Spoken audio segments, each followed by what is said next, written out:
What's going on, everybody? Travis with Boys RC here. Today I'm going to show you the setup on my competition optic, and I hope it helps you out. Alright, thanks for tuning in. This is my Vanquish optic. There are many like it, but this one is mine. It started life out as any optic would. You know everything that it comes with normally.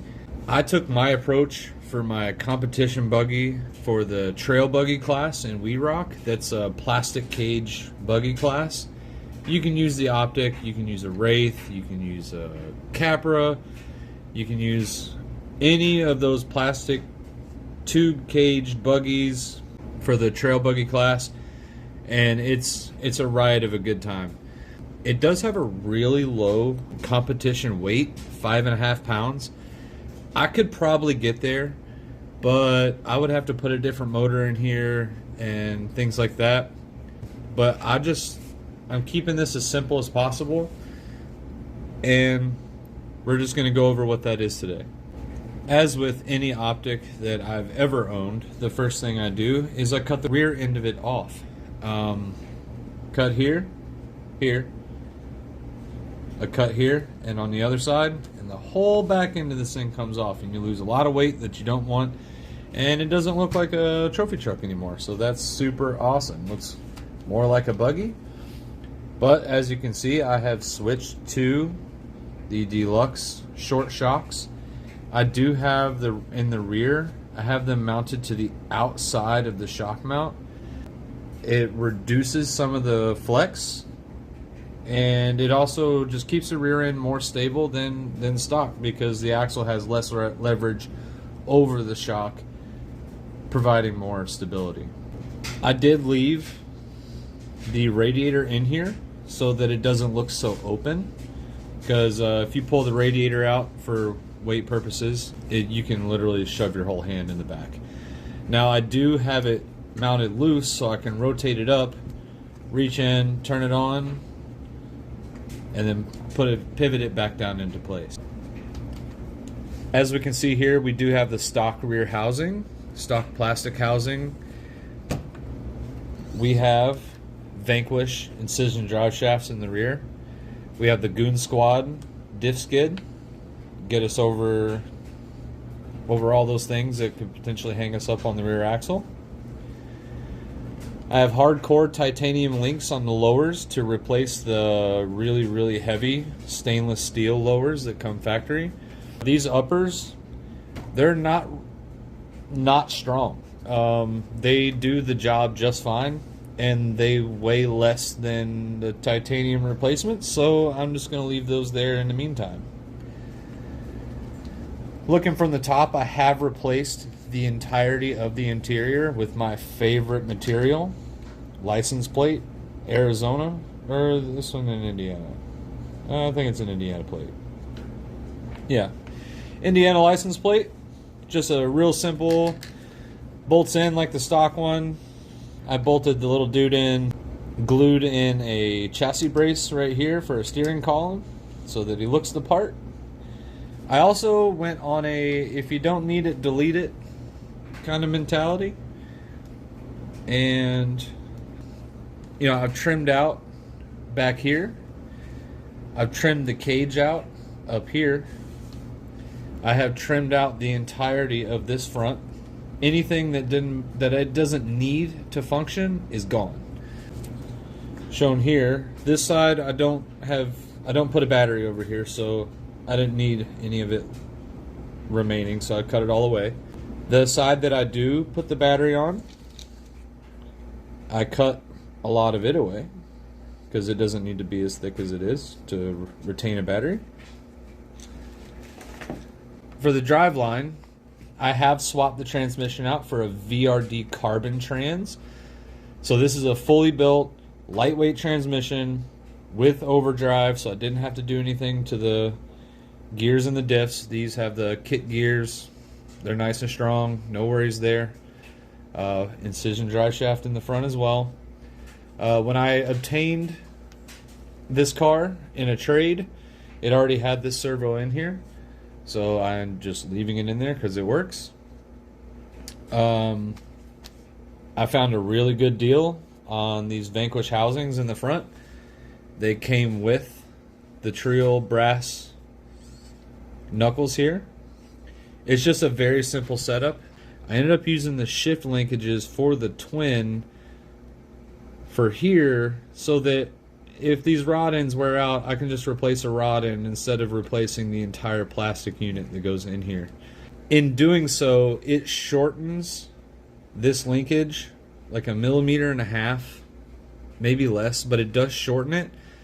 So I put a spacer in on this end to make up the difference so it wasn't towed in. I still have all my full steering and everything's good there. The wheel and tire package, I have no extra weights inside of them. These are just Typro brake discs with some Vanquish impacts in orange, and they just have the plastic clamp rings inside. And I have the same setup on all four. No extra weight. The only weight I have is what's here on the knuckle and this axle housing. This car's final weight is just under 6 pounds with a 63% front bias. And I thought that was pretty incredible for how simple this car is. It works really well. What kind of brought all of this on is in its stock form. I mean, it had all the same driveline and upgrades and stuff on it.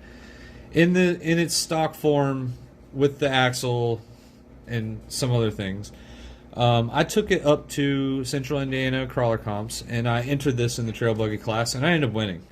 So as soon as I came home, I wanted to optimize it to the max. So that's what I did, and this is what we're going over here today. I did opt to remove the shock towers in their entirety. As you can see, it doesn't have the raised shock towers.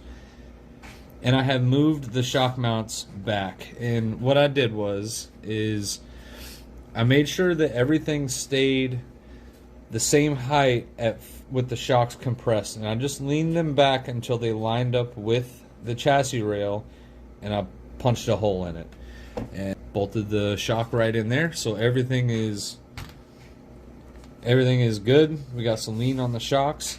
The rear shocks are mounted on the front side instead of the stock position of the back to give our rears just a little bit of lean. I do that for just a little bit of extra travel that you get, and in the rear it's not nearly as noticeable because of how wide I have the rear shock spread. But in the front, I definitely have more dropout, which helps me get over things, because this thing still has a super long wheelbase. 13.2, it's so long. For a straight axle car, I mean, it does well.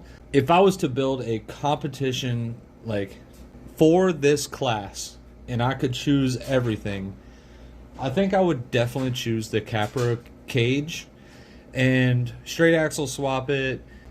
Maybe run like a 12.8 wheelbase, somewhere around there, 12.8, 12.75, and just keep it narrow. I'm pretty sure you could keep that one super duper crazy light, and especially with the width, you could keep it more narrow, running like a F10 setup on it, or something else of that nature. But this is what I got, so this is what I'm using. I just keep the buttons and component stuff real simple. Everything's real nice and tidy in there. Power button, receiver. That's really it. That's all we got. I did give this car a birthday. I have a full livery for every panel to match all my other buggies. So it's like a team type setup. They all match, and I go up there and I compete in 3 different classes: Pro Mod, 1.9 Unlimited, and this trail buggy class. It's super fun. We had a really good time up there. But yeah, like I said, I just kept it as simple as possible. Anything that it didn't need, it got cut out and thrown away in the trash because it's just not necessary. If this is strictly for competition, I really don't care what it looks like. When it comes to competition, I'm there for one reason, and that's to win. So I need to give myself the best chance that I can to achieve that goal. So, like I said, kept it simple. Run a little 850 battery on this side that doesn't weigh hardly anything. Deluxe shorts front and rear with their super soft blue springs. I believe these are super soft. They compress pretty easy. But other than that, like I said, it's pretty simple. I'm going to show you guys what it looks like with the wheel and tire package and the wrap and everything, because it looks amazing. So I can't wait for y'all to see it.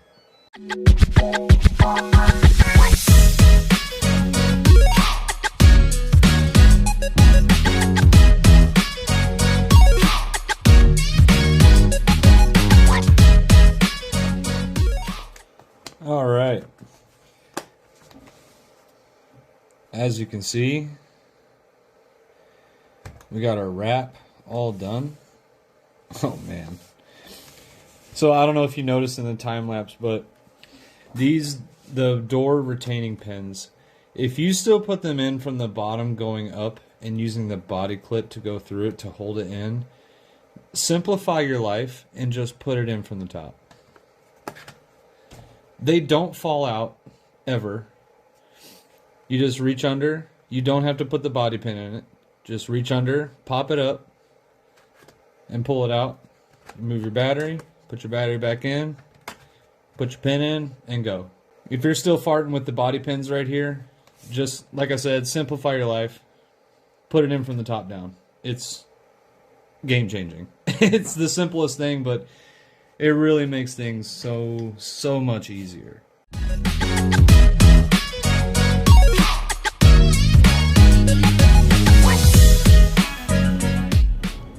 Well, alright, there you have it.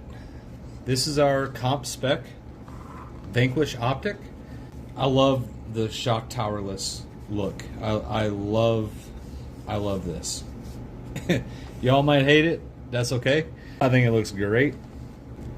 I didn't have anywhere to put my little winglets, but I was provided wraps for these. Well, I mean, I paid for them, but I didn't know quite how to mount them. So I have them mounted, you know, on angles on the side of what's left over here.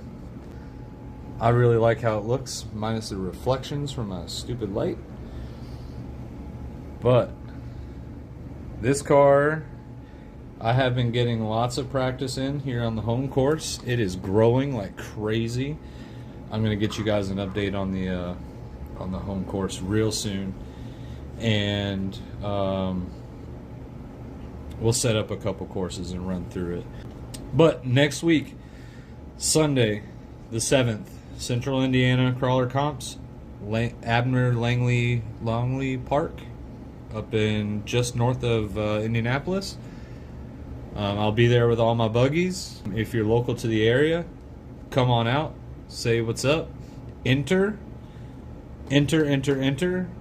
have fun. They're just toy cars. We're all there to win. But yeah, this is my simple little seat time buggy deal. It's very attainable for anybody. When it comes to competition cars, I just don't suggest adding anything that is unnecessary, like the scale motors and stuff. Yeah, they look great, but they're just a hindrance. That extra weight back there is not doing you any favors. You know, there's lots of things you can do to improve performance, but in this hobby, there are a lot of things that you can do to destroy the performance of your car. And I'm here to keep you from doing that if I can. While stuff may look cool, sometimes we're just here to party. I'm at like 5'8", 5.8, probably 6 pounds even with a battery. But that new Furatech system, I'm sure it's significantly lighter, but I don't know if I'm going to get a half pound. Losing that chassis weight would be advantageous. Currently, as it sits, I'm going to leave it just like it is because it does really well. We've been practicing a lot here at the house. But if you have any suggestions of what you do to your car, make sure to drop them below. And while you're there, make sure to like, make sure to subscribe, and maybe even share the video. But do let me know what you think. She's a bad unit now, and I'm really excited to see what it does at this next competition. Till next time, thanks for watching. Stay poised. Peace out.